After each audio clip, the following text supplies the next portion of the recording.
Ya, saya belum mandi, lagi jalan-jalan biasa berjemur. Kalau berjemurnya sih sudah dibiasakan, tapi udah lama nggak jalan-jalan ya, sejak isu COVID-19 ini. Dan yang menarik adalah fenomena yang saya temui, saya tidak tahu siapa yang salah, siapa yang benar ya. Jadi kalau di desa-desa itu, Anda bisa lihat tuh, kelihatan nggak ya? Orang tetap pergi ke sawah, orang tetap nggak pakai masker. Ya, tuh, yang datang tuh, kelihatan nggak? Ya kayak gitu aja. Hidup berjalan normal aja, tidak heboh. Di tempatnya bapak saya lebih-lebih ya. Di Kulon Progo itu santai banget gitu loh. Di desa-desa gitu. Jadi sehingga pembedanya jelas menurut saya adalah bahwa ada perbedaan reaksi antara orang yang kebanyakan menerima informasi dari media dengan enggak. Saya nggak katakan mana yang benar atau salah. Artinya media itu berperan besar dalam membentuk kesimpulan kita atas realita. Benar salahnya nggak tahu, tapi yang dibentuk di sini udah beda sekali. Jadi ya kalau dari fenomena ini menunjukkan bahwa sangat sulit kita untuk menyeragamkan reaksi terhadap COVID ini.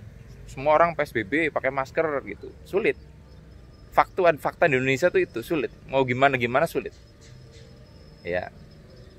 Dan sudah tentu sulit begitu, kita nggak tahu ini sampai kapan gitu.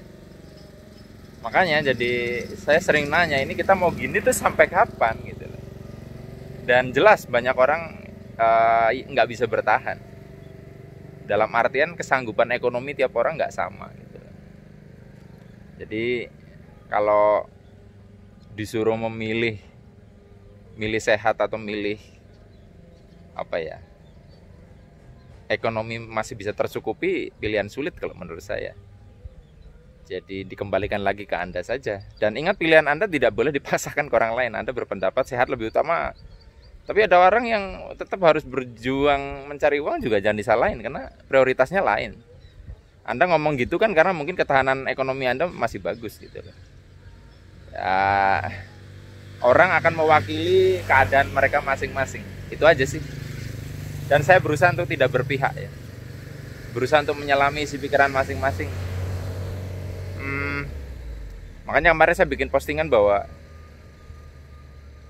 yang sering berbeda pendapat keras itu antara nakes dengan pengusaha ya. Pengusaha itu nggak setuju dengan PSBB, lockdown dan sebagainya karena menghantam ekonomi mereka, karena mereka punya tanggungan ya, tanggungan membiayain hidup orang, tanggungan bayar cicilan. Sementara nakes itu ketiban pulung di kalau mereka jadinya akhirnya jarang pulang, harus pakai ABD, ribet sekali ya. Mereka juga susah. Tapi kalau semua orang merasa paling susah, semuanya susah. Jadi ya saya mengambil sikap ini udah resiko pekerjaan. Yang namanya polisi itu resikonya berhadapan dengan penjahat gitu loh. Yang namanya petugas PLN ya resikonya kesetrum. Semua orang punya resikonya sendiri-sendiri lah. Dan di masa-masa tertentu resiko itu menjadi beban. Jadi saya menghormati pendapatnya nakes, menghormati pendapatnya pengusaha. Yang jadi repot kadang orang tidak mau memahami keadaan orang lain ya. Mungkin gitu sih, hanya iseng aja. Selamat berakhir pekan. See you.